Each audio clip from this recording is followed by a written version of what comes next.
इस तरह का सवाल यदि आप लोगों के सामने आए तो कैसे बनाएंगे। विशेष रूप से ये 9 में तो कुछ इसका परिमेय है, लेकिन ये 10 के लिए है। यूपी बोर्ड वाले जितने हैं उन लोगों के लिए 10 के लिए है। 3 या 4 नंबर के पूछे जाते हैं सवाल। तो बनाना है, सिद्ध करो कि 3 + 2 करनी में 5 एक अपरिमेय संख्या आई रेशनल नंबर है। क्या है? आई रेशनल। तो अपरिमेय संख्या को हम लोग कहते हैं आई रेशनल नंबर है। ठीक है, तो जब हम इस तरह का सवाल आ जाए तो हम इनको कैसे बनाएंगे।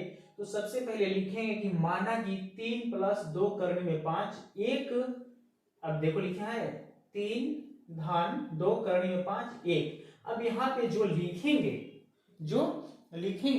अब उसमें क्या हम लिखेंगे। अब इनको लिखने के लिए यहाँ पे आप लोगों को बारों बार अपरिमेय संख्या का विपरीत लिखना होगा। क्या होगा? विपरीत लिखना होगा। ठीक है, तो इसके लिए हम कहानी थोड़ा सा चुटकुला सुना देते हैं। 2 व्यक्ति किसी तालाब में नहाने गए। समझ रहे हैं? तालाब न मानो तो गंगा मान लो। गंगा में वो लोग नहाने गए और दोनों व्यक्ति डुबकी लगाए नहाने लगे। तब तक उनकी पत्नी डूब गई। वही से चिल्लाने लगे कि बचाओ बचाओ। लोग आए, कहे क्या हुआ, तो बताएं कि पत्नी डूब गई।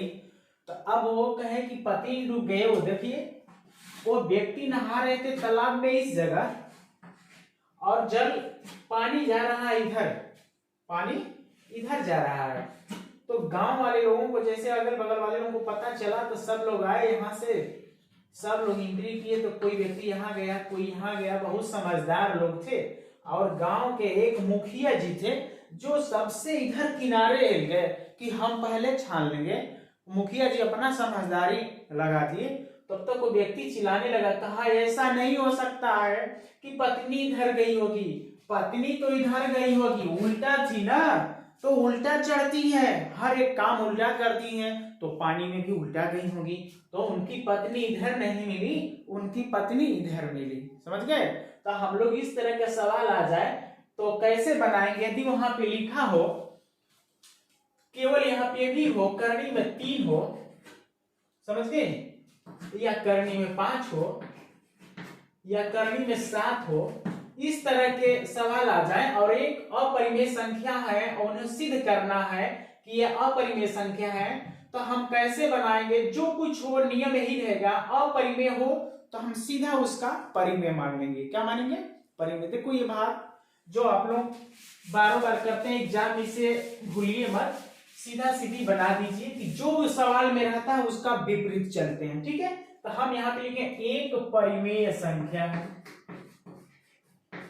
परिमेय संख्या है, हो गया, यह एक परिमेय संख्या है। जब हम इन्हें अपरिमेय संख्या बांध दिए, तब हम इनको सम्मानित करें कि 3 + 2 करने में 5 को परिमेय कैसे करें। मान लिए ना, तब हम कहेंगे कि 3 + 2 करनी में 5 बराबर, अब परिमेय का वो जो नियम है, किसको परिमेय कहते हैं, वो हम उनका आगे लगा देंगे। तो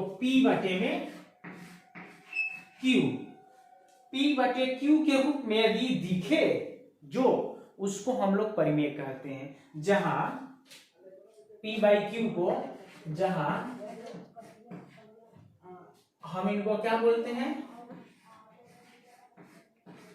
पूर्णांक। P/Q को हम पूर्णांक कहते हैं। पूर्णांक को हम लोग इंग्लिश में इंटीजर कहते हैं। क्या कहते हैं? इंटीजर कहते हैं। ठीक है, अब जो पूर्णांक के बारे में थोड़ा पता कर लिया जाए कि पूर्णांक क्या होता है। पूर्णांक से बहुत से लोग घबराने लगते हैं कि पूर्णांक क्या है। तो पूर्णांक का परिचय जाने, तभी पूर्णांक के नजदीक पहुंचेंगे और उससे घबराएंगे नहीं। तो पूर्णांक देखिए क्या होता है। हम लोग प्राकृतिक जानते हैं, प्राकृतिक हम किसको कहते हैं, यानी गिनने वाले अंकों को हम लोग प्राकृतिक कहते हैं। तो लिख देते हैं 1 2 3 4 5 6, हो गया, इसको हम लोग प्राकृतिक कहते हैं। अब प्राकृतिक संख्या में क्या, प्राकृतिक संख्या में हम 0 को शामिल करते हैं, यानी यहां पे क्या लगा दें, 0। अब जीरो को जब शामिल करेंगे तब प्राकृतिक संख्या भी नहीं होगा, इनका नाम चेंज हो जाएंगे, उनको कह देंगे पूर्ण। क्या बोलेंगे? पूर्ण संख्या हो जाएगा, होगा कि नहीं?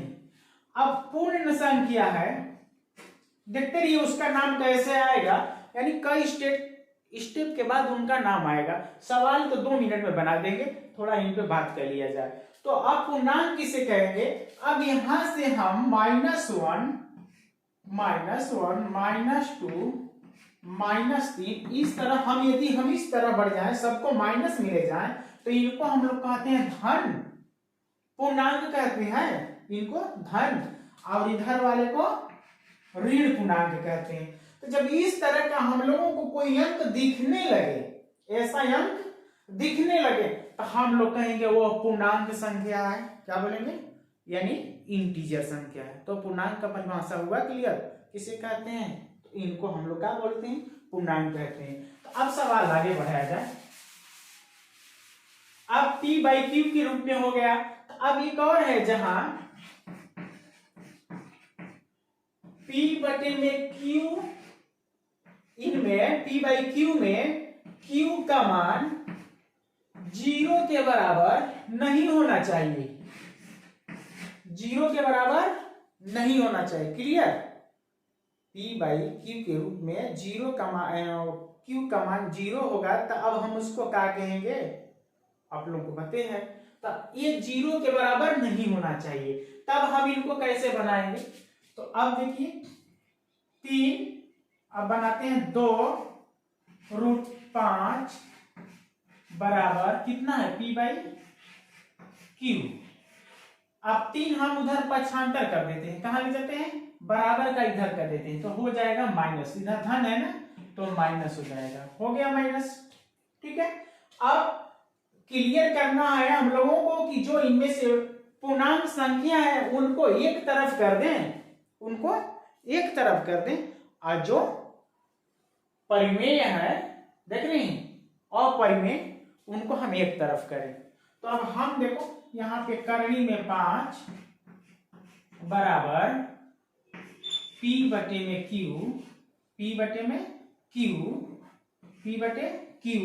-3।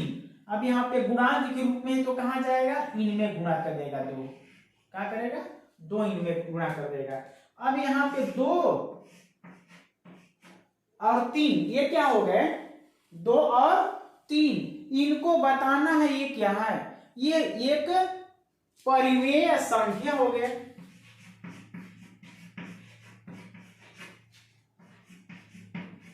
परिमेय संख्या हो गए, यानी 2, 3 को हम क्या कहते हैं? परिमेय संख्या कहते हैं। परिमेय को हम लोग इंग्लिश में क्या कहते हैं? रेशनल नंबर, RATIONAL,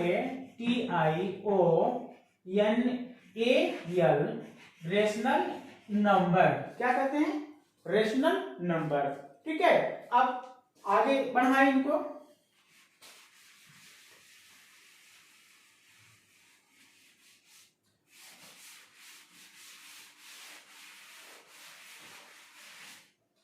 तो करनी में 5 बराबर p/2q -3 हो गया। अब इनको हम लोग अब लिखेंगे, इनमें से हो गया कि परिमेय संख्या कौन कौन है। अब हम इनमें क्लियर करेंगे कि 5 जो है, इनके शर्त होते हैं ना कि 5 किसी अंकों से कटता नहीं है, तो लिखना होगा। क्या होगा? लिखना होगा। इसलिए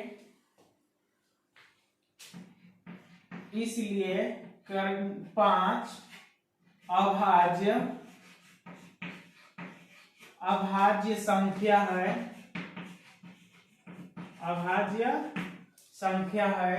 दूसरा स्टेप, इसलिए 5, ये तो क्लियर है कि अभाज्य संख्या है। ठीक है, 2 से कटता नहीं है, कटेगा तो पूरा पूरा नहीं कटेगा, तो इसलिए उसे हम अभाज्य संख्या है। उसके बाद 5 क्या है? 5 एक पूर्ण वर्ग संख्या नहीं है। 5 एक पूर्ण वर्ग संख्या नहीं है। क्या है? नहीं है। लिखेंगे ना, हम लोग शर्त मानेंगे कि ये जो है 5, इनमें ये समस्या है कि 5 अभाज्य संख्या है, 5 एक पूर्ण वर्ग संख्या नहीं है। उसके बाद अब क्या हम लोग लिखते हैं, करणी में 5, करणी में, चूंकि करणी में 5 एक अपरिमेय संख्या, अपरिमेय संख्या है, अपरिमेय संख्या है। करणी में 5 एक अपरिमेय संख्या है। अब नीचे लिखेंगे अतः, अतः परिमेय, अपरिमेय संख्या बराबर नहीं है परिमेय।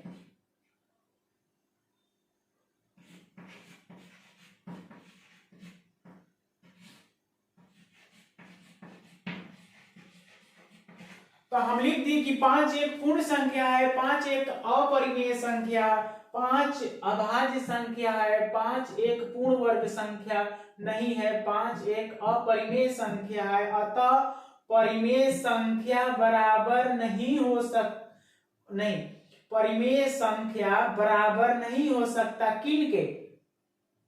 अपरिमेय संख्या बराबर नहीं हो सकता किनके? परिमेय संख्या के। अतः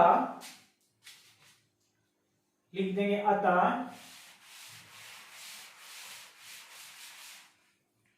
3। अब क्लियर हो गया कि अब ये परिमेय अपरिमेय संख्या है, तो हम लास्ट में अब लिख देंगे कि 3 + 2 करणी में 5 एक अपरिमेय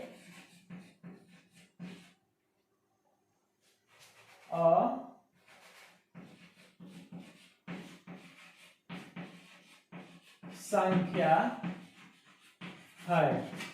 तब क्लियर हो गया कि 2 3 + 2 करणी में 5 एक अपरिमेय संख्या है। यही सिद्ध करना है, ठीक है। अब इस तरह का सवाल यदि आए तो आप लोग इनको सीधा इसी तरह हल कर देंगे।